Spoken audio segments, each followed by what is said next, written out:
표준의 두 얼굴, 다른 것은 불편한 것이다. 나는 제주 사투리로 말하고 너는 서울 표준어로 이야기한다. 일하고 있는 나의 시간은 느리게 가고 휴식을 취하고 있는 너의 시간은 빠르게 지나간다. 서울에 있는 나는 점심시간이고 워싱턴에 있는 너는 잠자리에 들어야 할 시간이다.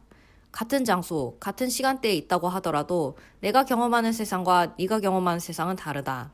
우리를 둘러싼 모든 것들은 개인에 따라 다르다. 부족 시대에는 다른 말을 하고 다른 기준을 사용한다는 것이 아무런 문제가 되지 않았다. 서울 사람이 제주도 사람을 만나서 대화할 일은 일어나지 않았다. 사람들의 활동 범위가 넓어지면서 다르다는 것은 불편하다는 뜻이 되었다. 중국을 최초로 통일한 진시황이 최초로 한 일은 도량형, 화폐, 문자, 바퀴폭을 통일한 것이다. 유럽을 통일한 로마는 길, 수도, 하수도의 규격을 통일시켰다. 서로 다른 나라들의 다른 사람들이 서로 교류하기 위해서는 같은 기준이 필요했기 때문이다. 기차가 등장하면서 사람들은 시간대가 다른 지역으로 이동할 수 있게 되었다. 1876년 7월, 캐나다 공학자 샘포드 플레밍은 벤도란이라는 시골역에서 런던행 기차를 기다리고 있었다. 하지만 그는 기차를 탈 수 없었다. 이후 플레밍은 세계 표준시를 제정하는 데 앞장섰다. 산업사회의 발전은 세계화를 촉진시켰다. 세계화는 다른 곳에서 다르게 살아온 사람들이 사용하던 다른 기준을 하나로 만들도록 했다. 표준어, 표준시, 표준 단위 등 표준이 생겨나기 시작했다. 이제 나의 하루방은 할아버지가 되고 한치는 3.03cm가 되었으며 일각은 15분이 되었다. 같으면 편리하다. 제품 호환성이 높아진다. 휴대전화의 경우 몇 년 전만 해도 새로운 휴대전화를 구매하면 기존에 사용하던 충전기는 버려야 했다. 이는 호환성 부족으로 인한 불편함뿐만 아니라 거래 비용의 증가, 환경오염이라는 여러 가지 문제를 안고 있다. 이를 해결하기 위해 유럽에서는 2009년 마이크로 USB 방식의 충전 단자를 표준으로 선정했고 이는 2014년 국제 표준으로 선정되었다. 당시 국내에서도 제조사별로 다양한 충전 단자를 통일하기 위해 20핀 단자를 표준으로 채택하고 있었지만 국제 표준을 받아들여 마이크로 USB 방식을 국내 표준으로 선정했다. 이로써 내수용과 수출용을 따로 생산하는 데 들이는 노력과 비용을 절감하고 소비자의 편의가 향상되었다.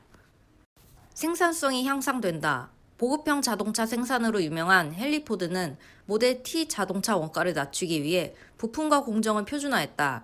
이전에는 작업자 개인의 경험과 기술에 의해 생산품의 품질이 좌우되었다. 포드는 제품의 품질을 상향 평준화시키고 생산 속도를 증가시키고자 했다. 이를 위해 제조 공정을 세분화하고 작업 과정을 표준화함으로써 개인적, 주관적인 기술을 객관적이고 보편적인 기술로 전환시켰다. 이제 어떠한 작업자라도 일정한 품질을 보장하는 생산품을 만드는 것이 가능해지고 대량 생산으로 인해 생산 비용 또한 줄어들었다. 이는 포디즘으로 발전하여 제조업체들의 생산성을 높이는 데 크게 기여했다. 선순환 구조를 만든다. 프린터가 많이 팔리면 프린터 토너도 많이 팔 수 있다.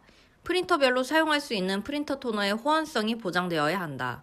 표준화에 따라 호환성이 보장되면 제품 판매는 제품에 필요한 소모품의 수요를 높여준다.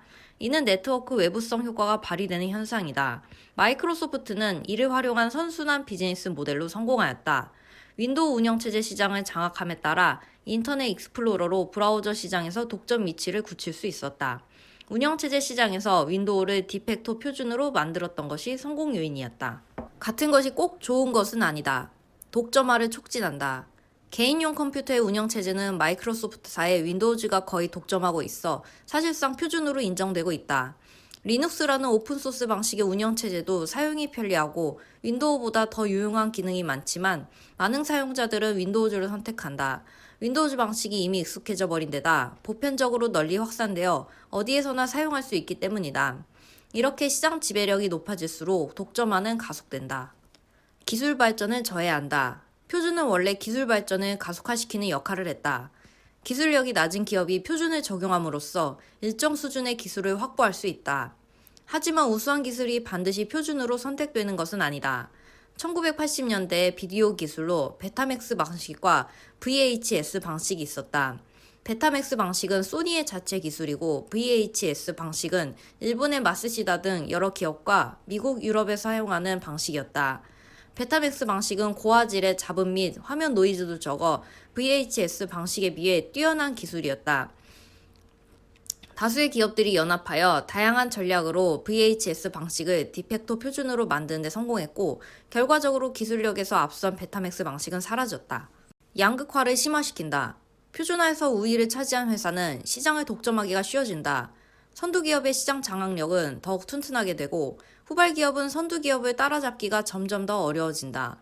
표준을 지배하는 기업은 추격기업의 표준 사용을 제한하거나 또는 과다한 특허 사용료를 요구하기도 한다. 앞서가는 기업이 더 많은 수익을 가져가게 되고, 후발기업은 적정 수준의 수익성을 확보하기 어렵게 된다. 또한 표준화는 작업의 단순화로 이어져서 노동의 가치를 떨어뜨린다. 수익 배분에서도 노동의 몫이 줄어들게 되는 것이다. 바람직한 표준화 방향. 세계화로 인해 표준은 한 국가를 넘어 국제사회로 영향력이 커졌으며, 이제 4차 산업혁명 시대를 맞아 동종산업에서 유관산업으로 그 범위가 한층 확대되고 있다. 이로 말미암아 표준을 넣고 벌이는 기업 간 다툼은 경쟁을 넘어 전쟁을 방불케 한다. 최근에는 4차 산업혁명의 핵심인 5G 통신 기술을 두고 전 세계 통신업체가 전쟁을 벌이고 있다. 5G 기술은 자율주행차, VR, AR, AI 등과 관련되어 산업 전반에 걸쳐 막대한 영향력을 갖는다. 특정 기업의 기술이 국제 표준으로 선정될 경우 특허와 사용료를 받게 되고 장비 공급에서 유리한 위치를 차지하게 된다.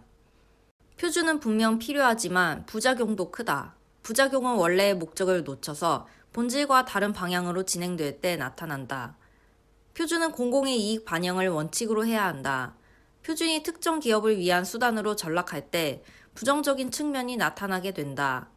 표준의 독점이 아니라 표준의 자유로운 공유를 통해 상생할 수 있는 방향을 추구해야 한다.